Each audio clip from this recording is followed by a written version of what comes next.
Welcome back to Slumber IV. Demons, entities, ghosts, what is your opinion on them? For me personally, I believe them wholeheartedly. Something about the unexplained is so easily explainable when you include them into the possibilities. In today's video, we have 4 terrifying tales. The first 2 being ghost stories that I'm sure will make your skin crawl. The third being a story of an evil entity. And the fourth, well, I'll keep that one a surprise. I hope you all enjoy listening to them as much as I enjoyed narrating them. As always, the writer's links are in the description. If you like what I do, please be sure to drop a like and comment. I'm not a huge fan of asking, but it helps the channel a ton. If you have any stories you would like to send in, feel free to email them to me at rylhstories@gmail.com. Now enjoy the video, and I hope you all have a great night.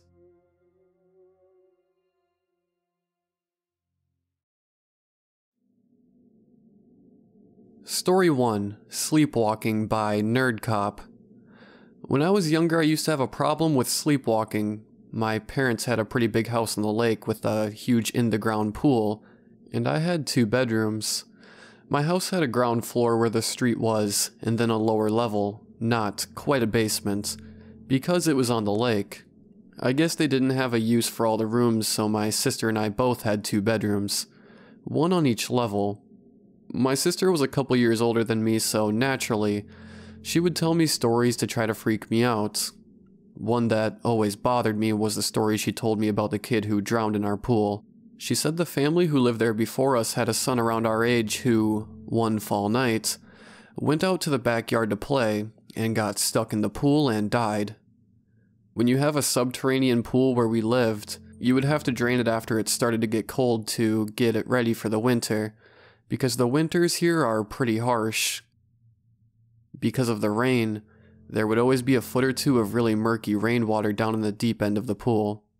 This also made the shallow end of the pool super slippery, as it sloped towards the deep end from the mold and whatnot. She told me the boy who got into the pool slipped down to the deep end and couldn't get out of the water because it was so slippery, and that's how he died. Anyway, this story always creeped me out. Something about knowing someone has died in your house was unsettling for a first grader to be aware of. Some nights I'd remember falling asleep in one bedroom and waking up in the other without remembering changing rooms at all. Other nights it was something as slight as falling asleep on the bottom bunk of my bed and waking up on the top bunk. The layout of my rooms were completely different, so when this happened, it would be so dark I'd have to get out of bed and feel my way to the light switch along the wall. This was a little easier when I woke up in the morning because sometimes I'd wake up in the closet or the living room. I don't really remember, but I'm sure this bothered my parents because if I didn't wake myself up in the middle of the night, they'd have to go looking for me. One night my dad found me out by the lake, sitting on the edge with my feet in the water just looking out at the lights from the house on the other side of the lake. I got in a ton of trouble, and that's probably the earliest spanking I remember because it was a big one. After that, I think my parents took more caution in locking the back doors up at nights, to make sure I didn't meet the same fate as the former owner's son. On the lake-level floor of our house, we had a living room and a long hallway connecting the other rooms. This hallway connected our playroom, laundry room, mine and my sister's second bedrooms, and at the very end of the hallway was a bathroom that I never liked to use because it was so dark and creepy. If you didn't turn on the lights when you went down there, it was hard to see past the doorway, which always creeped first grade me out. When I would sleepwalk and wake up in the living room or playroom, I'd always sprint down the hallway to the stairs and end up to my other room because I wouldn't want to have to look at the creepy bathroom down the hallway. So it was fall, and I distinctly remember falling asleep on the top bunk of my bed upstairs. I kept some toys up there so I could mess around prior to falling asleep if I wasn't overly tired. At about 2 or 3 in the morning, I woke up, and before I opened my eyes, I was immediately freaked out. I wasn't on the top bunk anymore, and I wasn't in my other bed. I was laying on something harder like carpet or linoleum. Opening my eyes, I was looking up at a narrow ceiling, meaning I wasn't in a room. Crap, I thought. I must be in a hallway or something. Sure enough, I was in the hallway leading to the bathroom as I looked around and began to be more aware of my surroundings. I followed the ceiling with my eyes to the end and couldn't help but look at the end of the hallway, but the bathroom didn't look normal. There was someone in there, on the floor. It didn't look like my sister, but I couldn't be completely sure. This must be why I kept staring. It was definitely someone around my age, but my sister was blonde and this kid was not. I looked away momentarily to start to get up and head back to my room, when I picked up some movement out of my peripherals. I quickly glanced back to the bathroom, and the kid was now standing up staring at me. I could see him crying and he looked like he was completely wet. I freaked out, turned away and sprinted up the stairs as fast as I could to my parents' room. Panicked, I woke them up and started to tell them what I saw downstairs, and they just dismissed it as a bad dream. I tried harder to convince them, and they told me just to sleep in there for the night. After that night, my sleepwalking didn't stop, but when I woke up somewhere downstairs, I would keep my eyes shut as tight as possible and stay there until it was morning. I'll never forget the feeling of looking down that hallway and seeing that kid staring at me. Luckily, we moved out of the house when I was in 2nd grade, and I didn't have to worry about it anymore. Eventually, I stopped sleepwalking, but 20 years later, my wife says I still mutter some pretty creepy stuff in my sleep, or get up terrified and jump out of bed.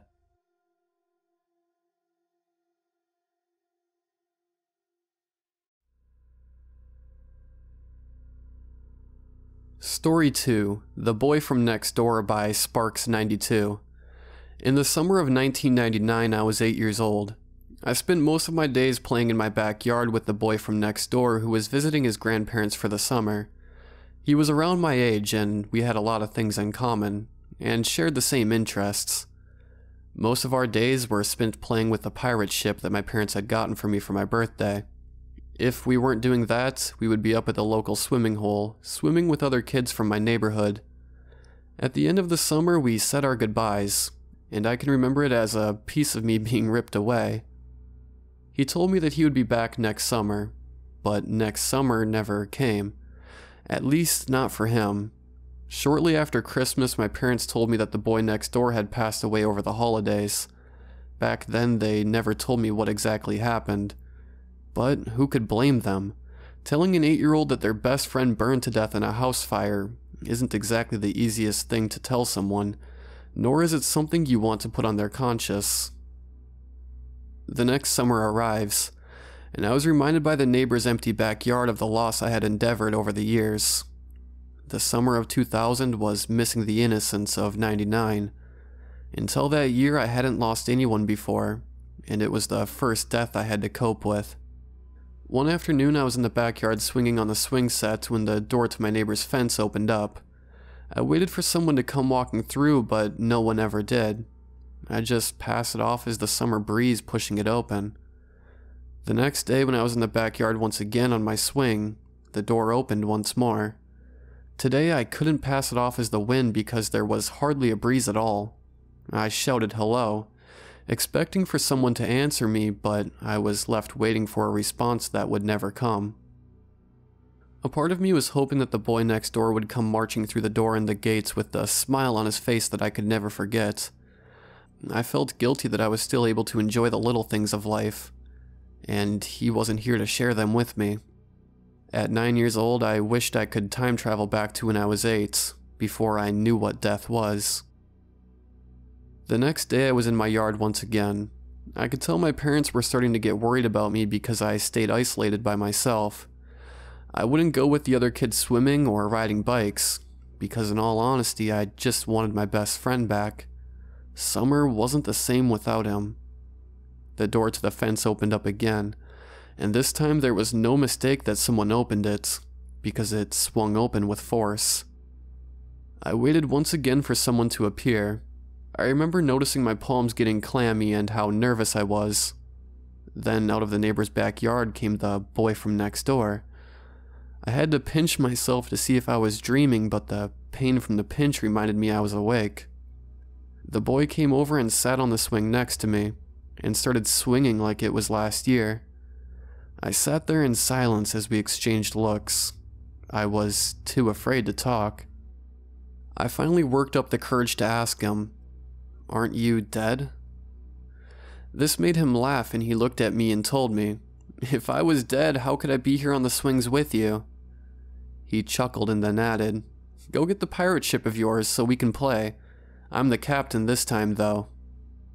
I ran into my house to grab the pirate ship, and I was full of excitement like never before. My friend was back. My parents must have got the details wrong or something. I didn't care though, because he was here now, and I was ready to play pirates. As I was heading back out the door, my mother stopped me. She asked me where I was going in such a rush. I told her to play with the boy from next door. Her face lost all expression and quickly turned pale. "Honey, I told you what happened over Christmas. The boy next door passed away, sweetie." I told her she must have got him mixed up with some other boy because he's in the backyard waiting for me on the swings now. My mom walked me to the backyard, and when we got to the backyard, the boy was gone. All that was left was an empty swing where he was just sitting. My parents grew more concerned with the story. They thought I was imagining things, and they had to talk to me once again about life and death. They gave me the PG-rated story about heaven and dying. Then I asked them, was he a ghost? This time my father was the one who lost expression, and told me there's no such thing as ghosts. Ghost is something that Hollywood writers made up to scare people in movies. He told me that it was just my imagination, and it was okay to have imaginary friends, but it wasn't the boy from next door. At 9 years old, I knew the difference between real and imaginary, and I knew that the boy from next door was far from imaginary. The only problem was no one else had seen him, so they all thought I was crazy. I realized that I didn't really care what my parents thought, though. All that mattered was the boy was back, and that was the only thing that mattered to me. The piece that was ripped away from me during Christmas time was now back. The puzzle was whole again. Late that night, I was in my room sleeping. I awoke to the sound of my room door opening. When I looked, the hallway was pitch black, and there was no one in my doorway. I sat up in my bed, staring at the door, expecting for someone to be there. Then I was startled by someone at the foot of my bed. Immediately I realized it was the boy. "What are you doing here?" I asked him. "I came over to play with you in the pirate ship." The boy responded, "Let's get dressed and go outdoors." I slid my jacket over my PJs and got ready to go outside. When we got to the door, it was a chilly summer's night. That meant the summer was nearing its end, and we would soon be welcoming fall. I was carrying the pirate ship towards the backyard when the boy asked me to change locations this time. Let's play in the woods instead. My backyard was on the edge of the forest, which my parents told me I wasn't allowed to go into without adult supervision. I told the boy about this, but he told me to quit being a scaredy cat. I trusted the boy. Probably too much, because this was the first act of rebellion I've ever had against my parents. I disobeyed their orders, and decided to go into the woods in the middle of the night with the boy from next door. We were walking for about 10 minutes when we came to a meadow where the trees had either been cut or fallen over from a recent hurricane. The boy looked at me and told me this looked like the perfect treasure spot to play pirates. We played for hours. I let him be the captain this time. It was like we went back in time to the previous summer. We were so full of laughter, and he was so full of life. I couldn't quite comprehend that he was supposedly dead. All I knew was he was here with me now. The boy stood up and told me to follow him. I hesitated for a moment, but I was afraid that he would think I was a chicken, so I followed him blindly farther into the forest. We walked a few more feet until we found an old water well. I now knew where we were too, because my parents and I used to walk this part of the woods. It just looked more intimidating at night than in the day. I asked the boy, "What are we doing here?" And without hesitation he told me, "There's treasure down there, and we have to get it."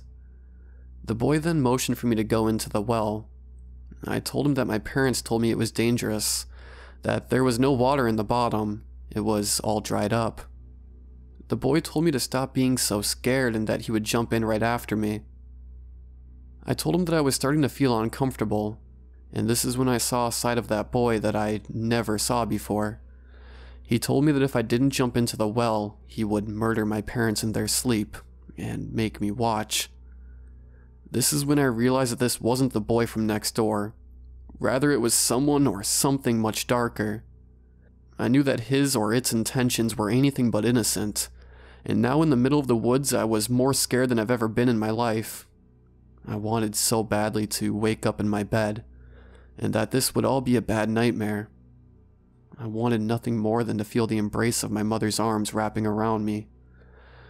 I started to run back through the forest and towards my house as fast as my feet could carry me. I could hear branches cracking behind me, and whatever I felt in the woods was now chasing me. I kept running towards my house, afraid to look back because I wasn't ready to face the reality of what was chasing me. I once snuck down into our basement while my father was watching a movie. I watched from the shadows unknowingly to my father. If he had caught me watching the movie, I would have been grounded. The movie was about hauntings and vengeful spirits, and now while running for my life in the woods, I was convinced this apparition of the boy next door wanted to harm me for reasons unknown. My parents were wrong. Ghosts weren't something made up for the movies, but I guess that's what people tell themselves to make them less afraid of the paranormal. I could now see the porch light illuminating the back door to our house. It brought me comfort that I would soon be inside. The branches were no longer cracking behind me, which made me uneasy because if he or it wasn't behind me, then where was he? Then, as I'm almost to the door, I could see his face in the upstairs bedroom window, the room that my parents were sleeping in. At least I hoped they were still sleeping. I pushed open the door and neglected to close it behind me. I was too focused on the safety of my parents. I didn't know what I would do once I got to the room, but I knew it was better than doing nothing. When I got to their room, the boy was gone. My parents were still fast asleep, unharmed. I jumped in bed between my parents, causing them to wake up. My mother felt my cold skin and noticed that my PJs were wet. She flicked on the light on her nightstand, and she could see now the cut marks on my face from the branches striking me while fleeing for my life. A few days later, my parents still didn't believe anything I said. They did, however, believe me that I went into the woods and grounded me for a month. They kept telling me that it was time to give up on my imaginary friend, because I was too old for them. This was the first time I was ever grounded, and I was okay with it.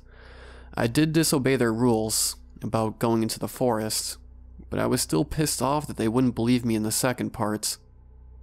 For the next year and a half, I went to weekly visits to a child psychologist, and when they determined that nothing was wrong with me, my parents still wouldn't believe the story I made up, as they call it. Another fictional story that my wild imagination came up with. I'm now 27 years old, and this memory is forever frozen in my mind like a photograph in a frame.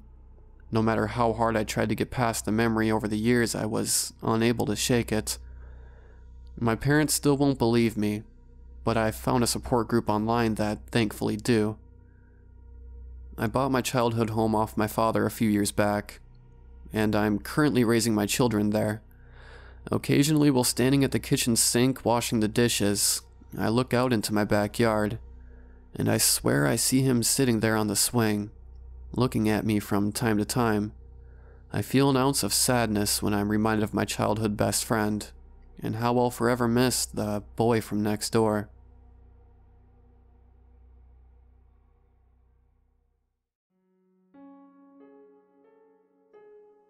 Story 3, The Faceless Entity, by Pilot Jones 1. When I was younger, like any child, I'd let my imagination get the best of me. The wind whistling outside my window at night became the screams of tortured souls. My coat hanging in the dark closet became a shadowy figure waiting for the perfect moment to attack. The tree branches scraping against the stucco during a storm became a gangly-limbed creature trying to claw its way in, and the low growling sound of a faceless entity that waited by my door became a, well, actually, that one was real. As I grew older, most of these fears waned, but this one persisted even to my early adolescent years. The faceless thing would still visit me from time to time. It never did much.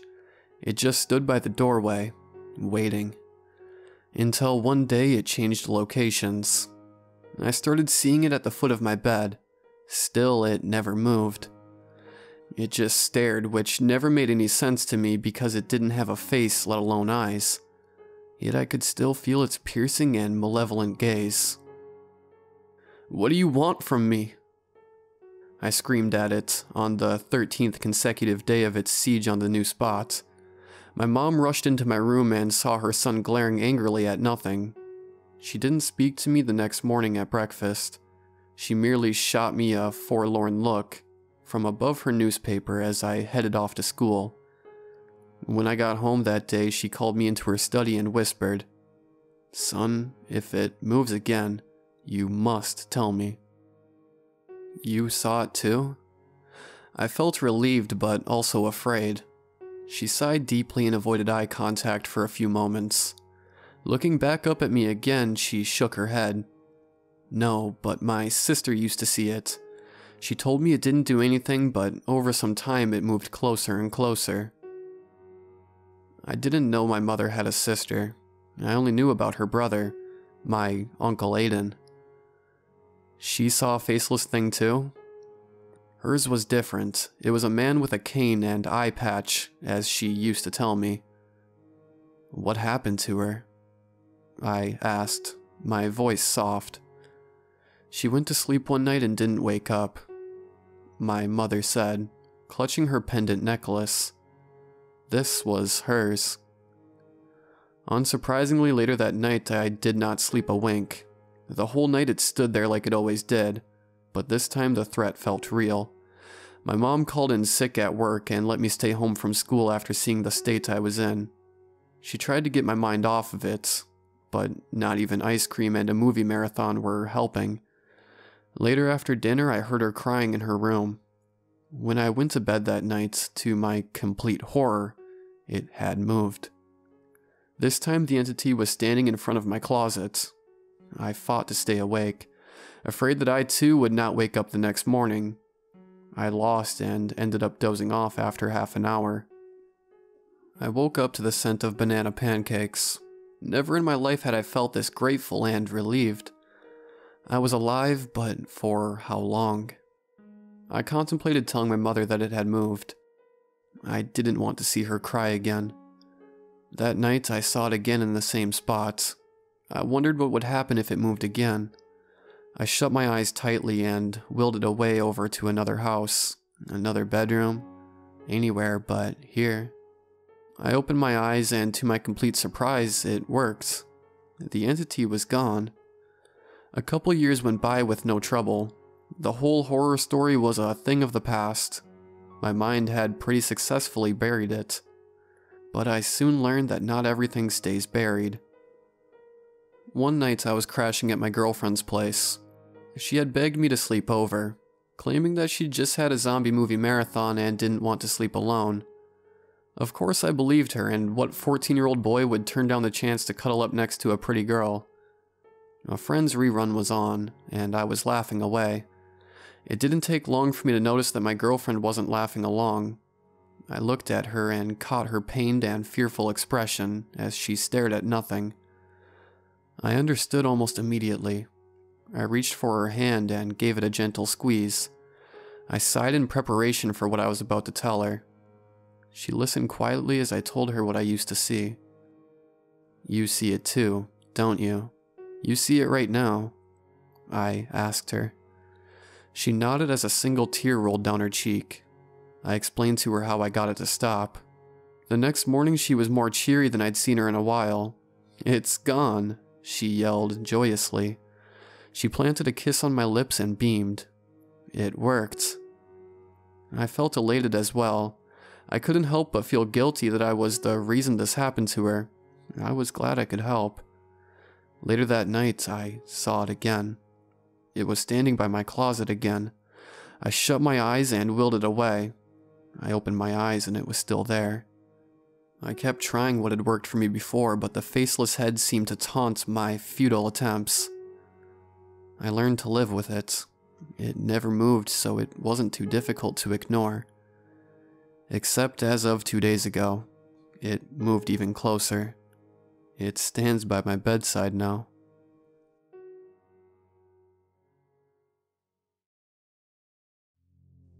Story 4. I Hate the Noise, by He Who Must Be Named.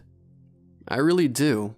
I'm a quiet, peace-loving introvert, so you can imagine the kind of horror that I had to go through every year during festivals.